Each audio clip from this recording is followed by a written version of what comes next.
Señor presidente, creo que será muy difícil para ella ser la líder. Ella no tiene el respaldo o el respeto al interior del país. Es una mujer muy agradable, pero no tiene el respeto.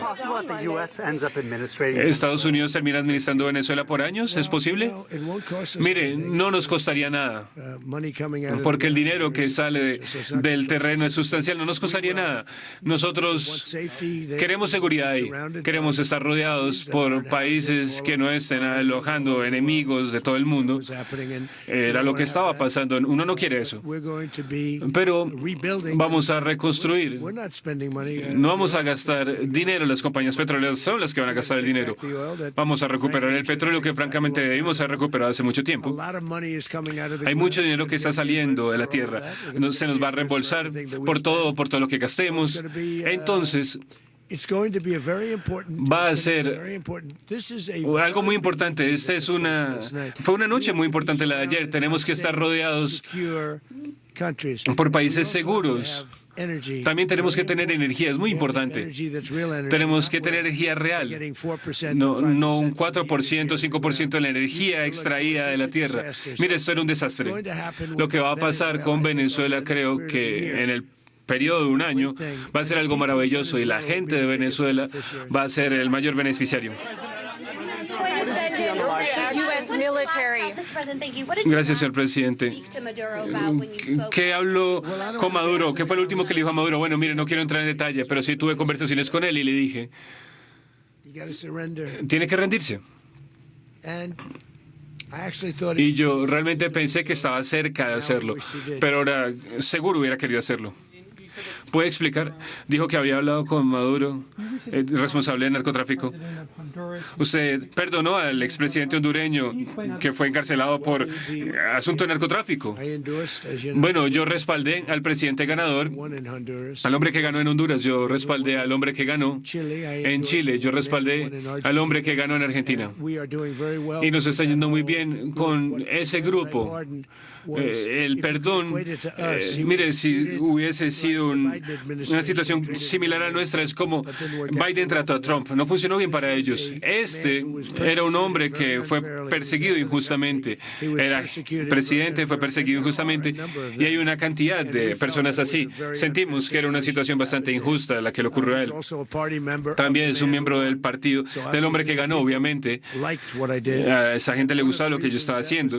Una de las razones por las que se hizo es por el hecho de que el partido que está en el poder sentía que este hombre había sido maltratado. Lo estudié rápidamente, luego lo estudié en detalle. Hablé con mucha de la gente que está detrás mío y ellos sintieron que ese hombre había sido tratado injustamente, por eso le di el perdón. Habló de las tropas en el terreno. ¿Visualiza usted al ejército estadounidense teniendo una presencia en Venezuela mientras Estados Unidos maneja el país? Tendremos presencia en Venezuela respecto del petróleo porque estamos mandando expertos. Entonces, ciertamente habrá algo, pero no será mucho. Estaremos tomando una gran cantidad de riqueza de la tierra y esa riqueza irá al pueblo venezolano y a la gente de fuera de Venezuela que solía estar en Venezuela. Y esto también irá a los Estados Unidos de América en forma de reembolso por los daños causados por parte de ese país. Quiero agradecerle a todos. Muchas gracias. ¿Una pregunta? Me trataron muy bien. Quiero dar una última pregunta. A no ser que sea una mala. Es sobre Putin. Sobre Putin, bueno, siempre es bueno hablar de Putin. ¿Tuvo usted una llamada con él el lunes? Él habló sobre Maduro. ¿Hablaron de esto? No, nunca hablamos de Maduro. ¿Está usted enojado con él? No estoy encantado con Putin en estos momentos. No estoy encantado. Está matando mucha gente. Yo pensé que... Mire, he resuelto 8 guerras y un cuarto. ¿Sabe cuál es el cuarto? Tailandia. Y Camboya. Lo hice de nuevo. Ellos se enfrentaron de nuevo y me puse enfrente, lo resolví en 5 horas. Me doy un cuarto ahí, 8 guerras y un cuarto. Resolví la guerra, pero bueno, ellos tuvieron una ruptura en los últimos 4 días e hice que volvieran a la paz. Solamente me doy a mí un cuarto. Pensé que la más fácil, o una de las más fáciles, iba a ser Rusia-Ucrania. Y no es así. Ambos han hecho cosas bastante graves. Y mire, es la guerra de Biden. Pero quiero resaltar, ¿vio usted el mes pasado? 30,000. Fueron 27,000 el mes previo. 30,000, principalmente soldados, fueron asesinados el último mes. 30,000. Yo quiero detener eso. Dice que la OTAN pagará 5% en vez de 2%, que no estaban pagando eso, está pagando 5%. Les enviamos mucha munición, muchas cosas, misiles, otras cosas. Y ellos pagan. Estados Unidos no está perdiendo dinero. Posiblemente estamos haciendo dinero. Pero es lo último que me preocupa. Solamente quiero detener esa muerte. Estamos perdiendo 20,000, 30,000 seres humanos que vienen de dos lugares que están lejanos de acá, lejos de acá. Pido, si yo pudiese detener eso, es algo en lo que he sido bueno.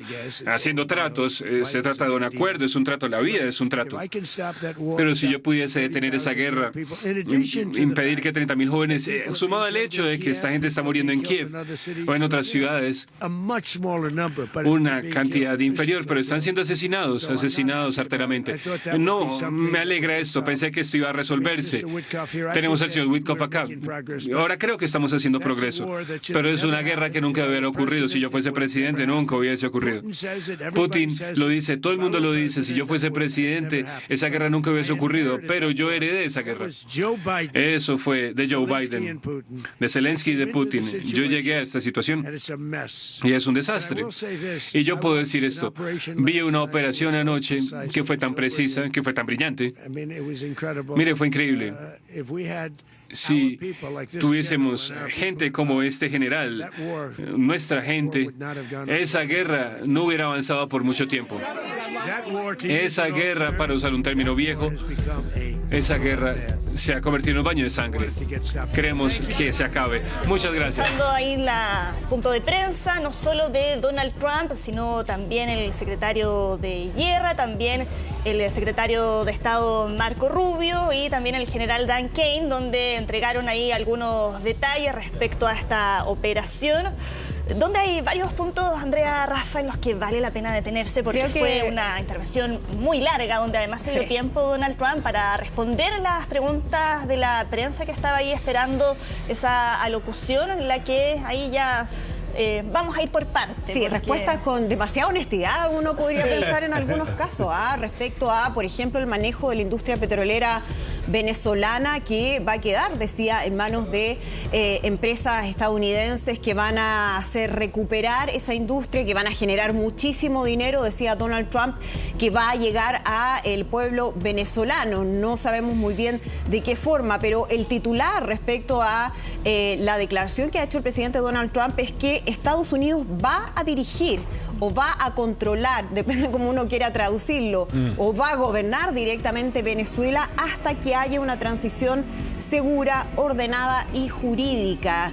Eso significa hasta ahora que Estados Unidos se hace cargo de la administración o el control interno de Venezuela, e incluso amenazando con una segunda ola de ataques si es que efectivamente hubiese algún intento de las figuras del régimen que pudiesen quedar todavía con intención de recuperar el control, aunque mencionaba específicamente la situación de Delcy Rodríguez, la vicepresidenta, y decía que el secretario de Estado Marco Rubio ya había conversado con ella y que ella había dicho que iban a colaborar para justamente que Estados Unidos avanzara en ese plan, lo que obviamente va dando cuenta también de lo que ha sido este periodo de negociación, donde el presidente Donald Trump dice que habló con Nicolás Maduro en varias oportunidades, que él pensó que iba a dejar el gobierno, que iba a dejar el poder sin necesidad de una intervención, pero que finalmente, como eso no ocurrió, entonces Estados Unidos interviene en ese país. Y de hecho él mismo dice que ellos estaban preparados para realizar un segundo ataque de ser necesario, pero dice bastó solo con el primero, que no hubo ahí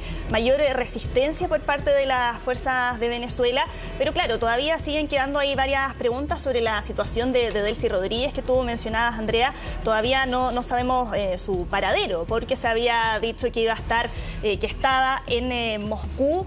Eso todavía es una información que solo la consignó la agencia Reuters, pero Donald Trump dijo que efectivamente ya había tenido una conversación con Marco Rubio y que lo que había dicho es: vamos a hacer lo que ustedes necesiten. No tuvo otra opción, según sus palabras, pero también agregó que no ha hablado con María Corina Machado, contrario a lo que uno podría pensar, sin saber todavía si es que podría haber ahí algún nombramiento dentro de Estados Unidos de personas que podrían quedar ahí a cargo del proceso de avanzar hacia la transición venezolana.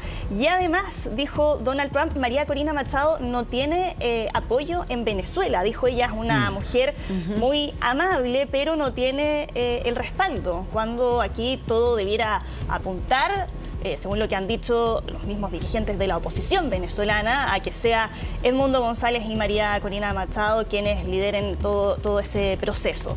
Pero vamos ahora a ir hasta Nueva York para seguir conversando con Ronen Swartz, que ya habíamos tenido. Hay una comunicación contigo, Ronen, más temprano cuando estábamos esperando el discurso de Donald Trump, y que nos dejó ahí varios titulares, varias cosas que comentar. No sé qué es lo que tú destacas de estas palabras, que incluyó además también al resto ahí de su administración.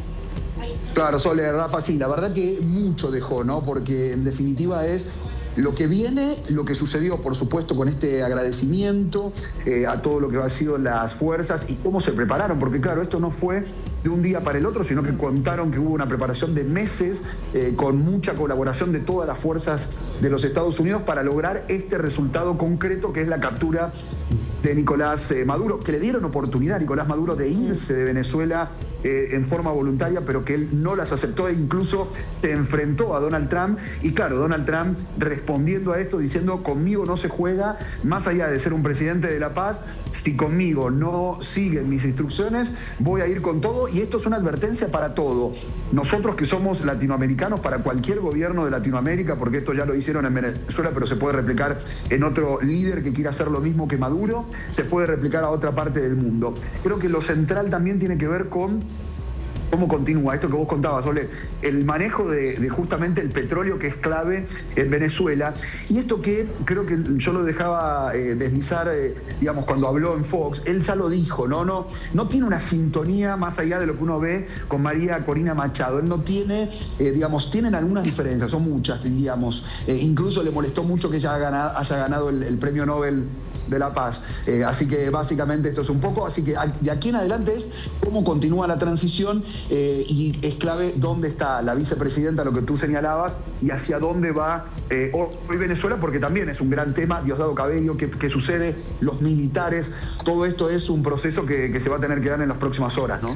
Ronen, cuando habló Corina Machado en el American Business Forum en Miami, ella habló de un gigantesco programa de privatizaciones tanto del petróleo, 1.700 millones de dólares, las mayores reservas mundiales de petróleo, oro, tierras raras, una cantidad de cosas.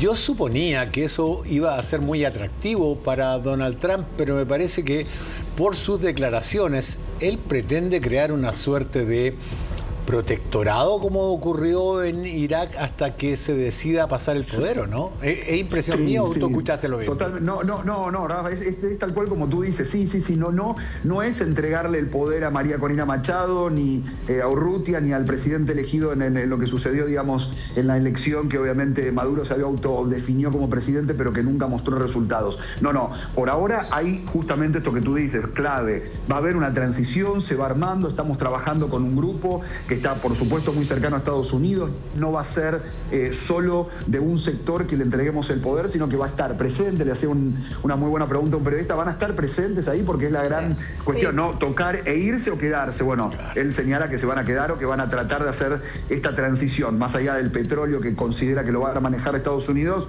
es que va a pasar con lo político, y obviamente tiene mucho que ver con el futuro también de lo energético de Estados Unidos, ¿no? Claro. Sí, él no descartó la participación militar, incluso dice, nosotros no le tememos a las botas sobre el terreno, y ahí habló también de la colaboración que él explicitó de la industria petrolera estadounidense a la hora de reconstruir la infraestructura ya deteriorada dentro de Venezuela y también la infraestructura dañada en este último ataque. Y aparte de la inversión, ¿no? Yo le dijo, va a haber inversión de muchos millones, estamos hablando de muchos millones de dólares, justamente una reinversión o una inversión principal para poder lograr volver a que Venezuela tenga los primeros lugares al mismo, digamos, lugar que tiene Arabia Saudita u otros lugares que también tienen cantidad de petróleo, pero Venezuela mucho más que ellos. Creo que lo político es la clave ahora y creo que con esto también Donald Trump señala o marca a nivel mundial su liderazgo, ¿no? Ronen, se le preguntaba directamente al presidente Donald Trump quién se va a hacer cargo, qué persona, ya que él dice no va a ser María Corina Machado, vamos a tener ahí un grupo de personas.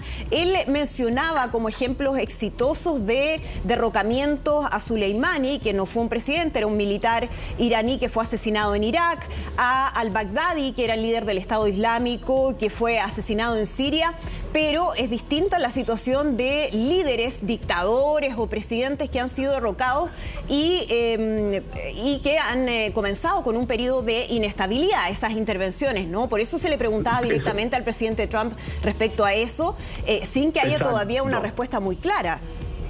No, totalmente, no hay una, porque creo que hoy no tiene la persona Estados Unidos. Sí me preocuparía mucho estar en los zapatos de Diosdado Cabello, porque puede ser, digamos, no sé si va a correr o de qué manera correrá la suerte, ¿no? Básicamente perdón, amigos, perdón que se va cortando y hay un montón de llamados, perdón, mil disculpas. Y básicamente es esto, ¿no? Hacia dónde o cómo se puede ir monitoreando esta situación. No creo que hoy tenga la persona, pero sí en el caso de Diosdado Cabello, que es el más violento del régimen, junto a los militares y a los líderes militares, creo que van a ir por ellos en las próximas horas o próximos días, no mucho más tiempo le van a dar, por lo que tú mencionabas, ¿no? Básicamente por esto que decías de estos líderes que estaban mucho más cercanos a lo militar, a lo violento y a este tipo de regímenes mucho más, digamos, sangrientos, si lo queremos llamar de alguna manera, o de torturas o de encarcelamientos injustos para opositores, y por ese motivo entonces es a qué persona, ¿no? Yo creo que hoy no tienen una sola, sino que va a ser, como dice Donald Trump y como tú lo señalabas, un grupo que va a poder ser de la oposición, con por ahí personas que han estado en algún momento en el poder en los previos gobiernos, incluso a Hugo Chávez o durante el proceso. Creo que va a haber mucho de trabajo de los Estados Unidos. Y también es esto, ¿no? La persona que señala Estados Unidos será también la que de alguna manera el pueblo o el gobierno, en este caso nuevo de Venezuela, deberá elegir, porque va a tener el apoyo tanto económico, que es muy importante, y lo político. Sí, tú que estás ahí en Estados Unidos siguiendo también lo que ha sido la reacción política, lentamente hemos ido conociendo las declaraciones de algunos representantes del Partido Demócrata en el Congreso. Llama especialmente la atención de la congresista por Georgia, de Marjorie Taylor Greene, que era la principal aliada de Donald Trump hasta hace poco tiempo y que ahora es muy crítica respecto a su actuar, y que ha dicho, entre otras cosas, es que si la acción militar de Estados Unidos y el cambio de régimen tenía que ver con el tema de las drogas, ¿cómo se entiende que no haya tomado medidas contra los carteles mexicanos? Y si perseguir a los narcoterroristas, decía, es una prioridad, ¿por qué el presidente Trump indultó al expresidente hondureño Juan Orlando Hernández? Sí. Se le preguntaba directamente eso también en esta conferencia, ¿no? Sí, la verdad que seguí muy de cerca el caso del presidente, el expresidente Juan Orlando Hernández, que ha sido un presidente de mucho poder. Termina su mandato, el día que termina su mandato lo detienen, similar a lo que pasó con Maduro, en este caso más, digamos, no con tanto operativo, sino que directamente lo fueron a buscar a su casa y lo llevaron a Nueva York, o lo trajeron en realidad aquí a Nueva York, y la verdad que el proceso había sido muy claro. Su hermano es condenado, su hermano no fue liberado, fue condenado por narcotraficante directamente, por haber recibido dinero, haber negociado incluso para favores de su hermano presidente, y entonces queda claro, muy desdibujada esa situación y hacia dónde va. Bueno, creo que acá también hay una situación clave de lo local o en realidad la política más cotidiana. ¿Por qué? Porque en Washington hay justamente una alcaldesa que es del Partido Demócrata, y Donald Trump es muy crítico, y él habló en esto del tren de Aragua, de cómo invadieron con los criminales, lo que tú decías, y él mandó a cubrir. Lo intentó hacer en New York, pero no avanzó mucho más, pero en Washington cubrió toda la ciudad con fuerzas federales para ir en contra de lo que él señalaba como la invasión de migración, justamente de delincuentes y de este tren de Aragua. Bueno, todo eso también lo hace, digamos, o lo habla para el electorado diciendo: yo soy un hombre que no solo pacifico el mundo, sino que también estoy ocupándome de ustedes, los vecinos de Washington, que es mi ciudad, porque es donde trabajo. Y también habló de Luisiana y habló de otros lugares, diciéndole a la gente: yo los cuido, ¿no? Yo los cuido a ustedes. Claro, y con mención además ahí a sus opositores políticos, cuando le preguntan también por las intervenciones estadounidenses anteriores que no han tenido ahí los resultados esperados, y él dice: eso ocurrió con otros presidentes, ahora conmigo va a ser distinto, que va muy ahí en la línea de lo que habitualmente le escuchamos decir a Donald Trump. Ronen Suárez, muchas gracias ahí por placer, amigos. Contacto. Ya gracias, nos quedamos atentos a cualquier novedad. Claro, retomamos la comunicación contigo. Que estés muy bien. Acá estaremos atentos. Hasta luego. Vamos a hacer un corte con estas imágenes porque siguen las celebraciones aquí en Santiago de los venezolanos residentes aquí en Chile que han salido a festejar la captura de Nicolás Maduro, un tema que vamos a seguir analizando, por supuesto, al regreso de la pausa. Quédense con nosotros, ya volvemos.